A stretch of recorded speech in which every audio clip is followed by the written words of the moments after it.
بسم اللہ الرحمن الرحیم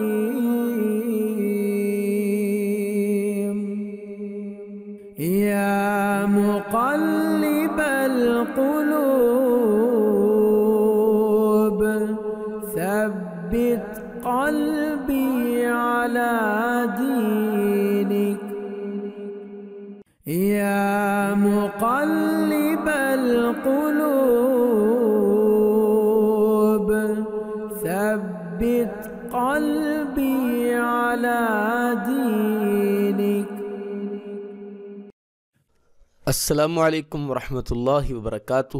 آج کی اس ویڈیو میں ہم ثلاثی مزید فی کے تیسرے باب مفعلہ پر بات کریں گے کہ اس کے بنانے کا کیا طریقہ ہے اور پہچان کا کیا طریقہ ہے۔ اس سے پہلے ہم جو ہے وہ ثلاثی مزید فی کی بات کر لیتے ہیں کہ 3 حرف سے جو زائد حروف والا فعل ماضی ہو، جس فعل کا اس کو ثلاثی مزید فی کہتے ہیں، مثلا اکرم وغیرہ۔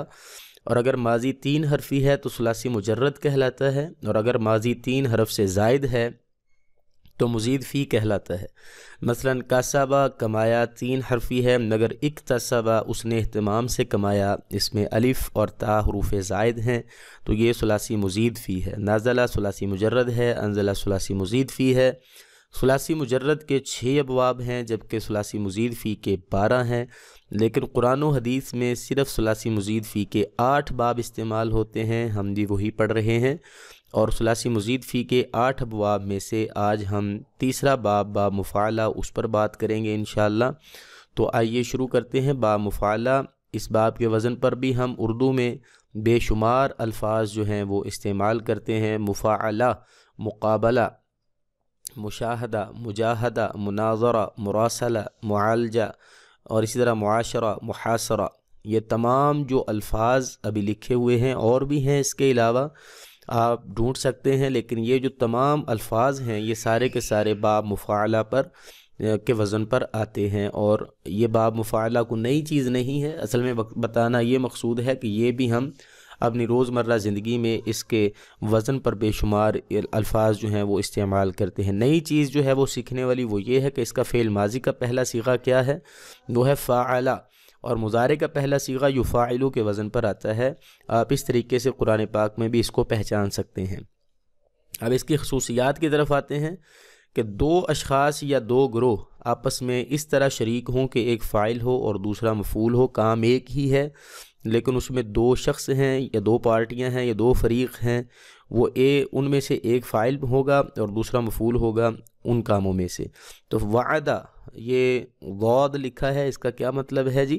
یہ ہم نے بتایا تھا آپ کو کہ ہم علامات استعمال کریں گے ثلاثی مجرد کے ابواب کی۔ ثلاثی مجرد کے 6 ابواب ہیں، ان میں سے یہ پہلا باب ضاد، ضرب یضرب ہے، وعدہ یعید، تو یہ ہے وعدہ کرنا۔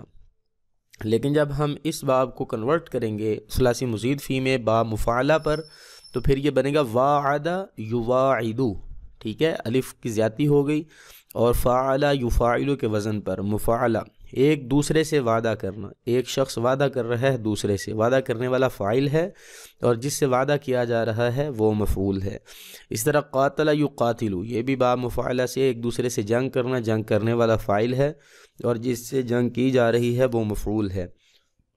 اسی طرح جادل یجادل، ایک دوسرے سے جھگڑا کرنا، یہ بھی باب مفعلہ سے ہے، آپ نے لفظ سنا ہوگا، مجادلہ وغیرہ، مناظرہ، تو یہ ایک کرنے والا فاعل ہے اور جس کے ساتھ جھگڑا کیا جا رہا ہے اس کو مفعول کہتے ہیں۔ یہ ہے باب مفعلہ، بہت ہی مختصر سی اور بہت ہی آسان ہے اس کو پہچاننا۔ آگے مزید اس کی پہچان کے لیے ہم اگلی ویڈیو میں قرآنی مثالیں پیش کریں گے باب مفعلہ کی، تو ہمارے ساتھ رہیے گا۔ ملتے ہیں نیکسٹ ویڈیو میں۔ السلام علیکم ورحمۃ اللہ وبرکاتہ۔